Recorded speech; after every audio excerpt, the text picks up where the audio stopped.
اداکارہ زرنش خان کا ماننا ہے کہ اگر اداکارہ علیزہ شاہ کے ساتھ کسی کا بدتمیزی کرنے کا مقابلہ ہو تو مقابلہ علیزہ ہی جیتیں گی۔ زرنش خان حال ہی میں وجاہت رؤف کے شو وائس اوور مین میں شریک ہوئیں، جہاں انہوں نے مختلف سوالوں کے جوابات دیے۔ اداکارہ نے پروگرام میں بات کرتے ہوئے کہا کہ انٹرنیٹ پر ان سے متعلق بہت ہی غلط معلومات دستیاب ہے، البتہ کم عمری میں شادی کرنے سے متعلق معلومات درست ہے۔ زرنش خان نے کہا کہ اگر روحانی موضوع پر بحث ہو تو وہ فیروز خان سے جیت نہیں پائیں گی، جبکہ انہوں نے اعتراف کیا کہ وہ آئمہ بیگ کے مقابلے اچھی انگریزی نہیں بول پائیں گی۔ اداکارہ نے پروگرام میں کہا کہ اگر کسی بھی معاملے پر بحث ہو تو وہ عمران عباس سے جیت جائیں گی۔ زرنش خان نے ایک سوال کے جواب میں کہا کہ اگر فریال محمود کے ساتھ ڈانس مقابلہ ہو تو وہ ان سے ہار جائیں گی۔ ایک سوال کے جواب میں زرنش خان نے کہا کہ وہ کبھی بھی پلاسٹک سرجری نہیں کرائیں گی، وہ 10 سال کے بعد بھی ایسی ہی رہیں گی۔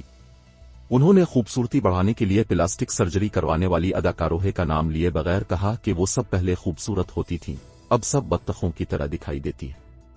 ایک سوال کے جواب میں زرنش خان نے یہ بھی کہا کہ اگر بدتمیزی کرنے کے معاملے پر ان کا مقابلہ علیزہ شاہ ہو جائے تو وہ ہار جائیں گی اور علیزہ جیت جائیں گی۔